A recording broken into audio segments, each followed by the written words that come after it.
The last little bit, Keith, that we should touch on in regards to Celtic was Brendan Rodgers today mentioned that Greg Taylor, the door is not closed on him signing a new contract at Celtic. I think previously a lot of people had thought that maybe he was close to going. I think Rodgers has said that as well.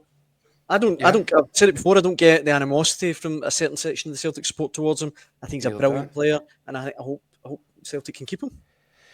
Listen, I've said it all along. I've maintained that Celtic should be doing everything in their power to keep him, and that might involve, rather than the finances of it all, it probably involves this conversation that Brendan Rodgers has had with him in terms of how he sees his role in the squad when Kieran Tierney comes to the club. He's never been a fan's favourite, Greg Taylor, and it baffles me. I've spoken at length throughout the season in terms of what I felt he brought to them on the European level, because he learned the inverted fullback thing, and because I think when he first broke into the first team at Kilmarnock, I think he was a midfielder as a kid, who then became a fullback, and you can see that in his play. You can see when he's on the ball, he plays like a midfield player. He's so comfortable coming in, and that for me, after the Dortmund game that Andy mentioned, that for me was such a big thing that Celtic decided they had to make a change. They had to be harder to play through in those certain areas, and part of that was Greg Taylor coming in off the left-hand side and doubling up beside Callum McGregor at the base of the midfield.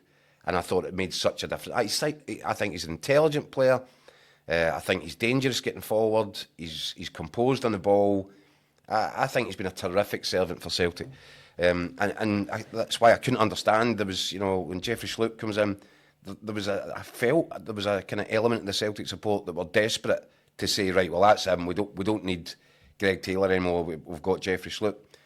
And I think over the period, certainly these last few weeks of the season, there was a point when you wondered if Greg Taylor was ever going to be seen again in a Celtic shirt. And now he's a stick-on starter in the cup final. No. So, sorry, I was just going to say, do you see a prospect next season of perhaps Greg Taylor and Kieran Tierney actually playing the same Celtic team? I mean, also, I think Celtic will be eager to make sure they've got a replacement for Kieran Tierney if he's going to be the left back, because of the injury record that he has had over the last few years.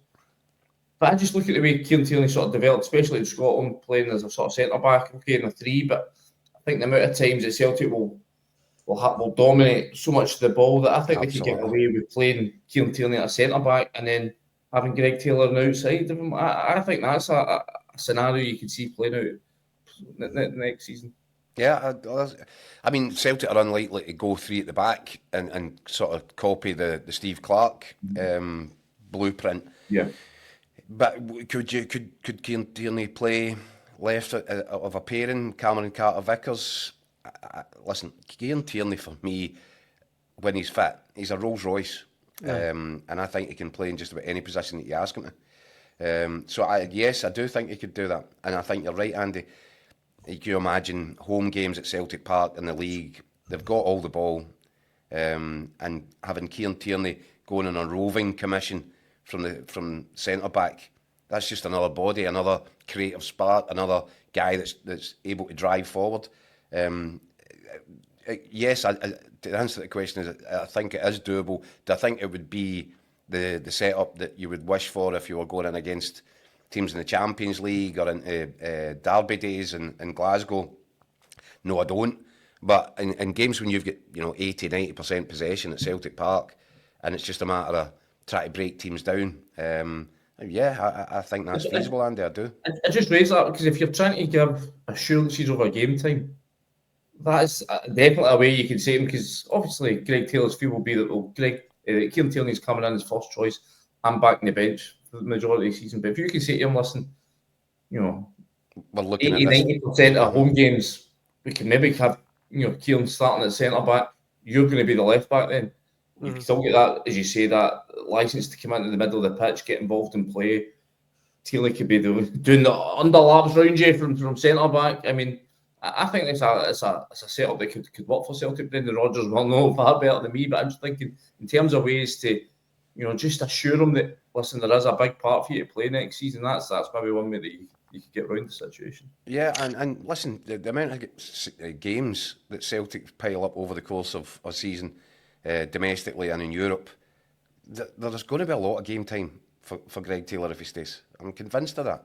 Either way, even if, this suggestion of moving Kieran Tierney around to get him into the team, even without that, even if that's not in anybody's thinking, I think there's still plenty of football for Greg Taylor if he stays at Celtic next season.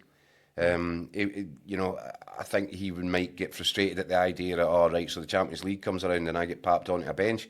But you know what?